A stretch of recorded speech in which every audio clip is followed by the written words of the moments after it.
제너럴 모터스가 캐나다 리튬 아메리카스의 테커패스 리튬 사업에 대한 추가 투자를 연기하기로 했습니다. 미 대선 영향이라는데 이유가 궁금하시다면 구독과 함께 만나보시죠.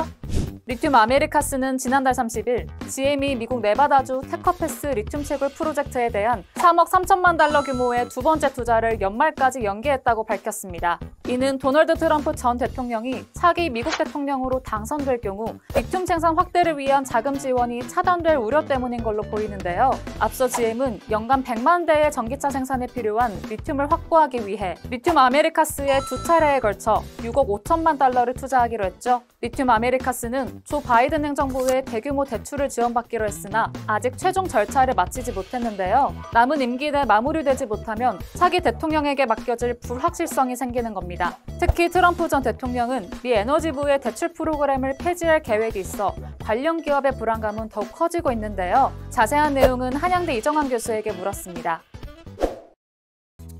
사실 미국 대선에 있어서 경제 분야의 가장 큰 문제는 물가 상승이라고 이야기할 수 있겠습니다. 물가 상승률 자체도 문제지만 지나치게 물가가 빠르게 올라왔기 때문에 수준이 너무 높아진 것에 대해서 이야기한다고 보시면 될 것 같고요. 이에 따라 해리스 후보는 식료품 물가라든지 이런 것들을 안정시키기 위해서 대기업의 지나친 수익까지 좀 제어하겠다라는 이야기를 하고 있습니다. 과잉 수익이 아니냐라는 이야기를 하고 있고요. 그다음에 트럼프 같은 경우에는 에너지 자원 전환을 통해서 이런 물가 대응을 해야 된다라는 그런 입장을 지속적으로 밝히고 있습니다.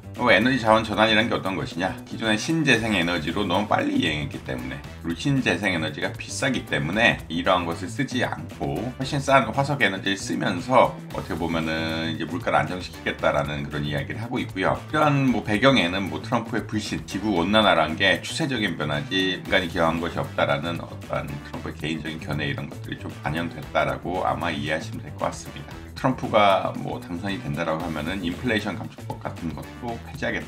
인플레이션 감축법의 가장 큰 내용 중 하나가 결국은 친환경 투자 영역이기 때문에 지금 나온 것처럼 이제 보조금 같은 거 감축하고 어떻게 보면 없애는 방향으로 갈 수도 있어서 GM이라든지 이런 큰 기업들에서는 리스크가 좀 있는 사업이라고 보시면 될 것 같습니다. 근본적으로 이제 트럼프 행정부는 화석연료 전환을 할 것이고요. 화석연료 전환을 통해서 물가를 안정시키겠다는 강력한 공약이 있기 때문에 인플레이션 감축법 같은 이제 보조금 제도에 대한 위축 이런 것들은 충분히 예견되는 이런 상황들이다. 친환경 기업에는 어느 정도 영향을 미칠 수밖에 없는 이런 상황이라고 보시면 될 것 같습니다. 그럼에도 불구하고 전기차는 어떻게 보면은 몰락이라기보다는 캐즘이라고 이야기하죠. 일시적으로 쇠퇴지 기후 변화를 막을 수는 없는 이런 상황이기 때문에 지속적으로 투자는 이루어질 것이다. 그러니까 이게 전기차로 가지 않고는 글로벌 기후 위기를 대응할 수가 없는 이런 상황이라서 전국적으로는 가지만 보조금이라든지 정책적 변수에 따라서 기업들의 대응 방식에서는 차이가 있을 수 있다.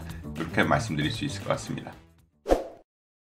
오늘 더구루에서 준비한 소식 어떠셨나요? 더 자세한 내용이 궁금하시다면 더구루 홈페이지와 유튜브 구독을 통해 만나보시기 바랍니다.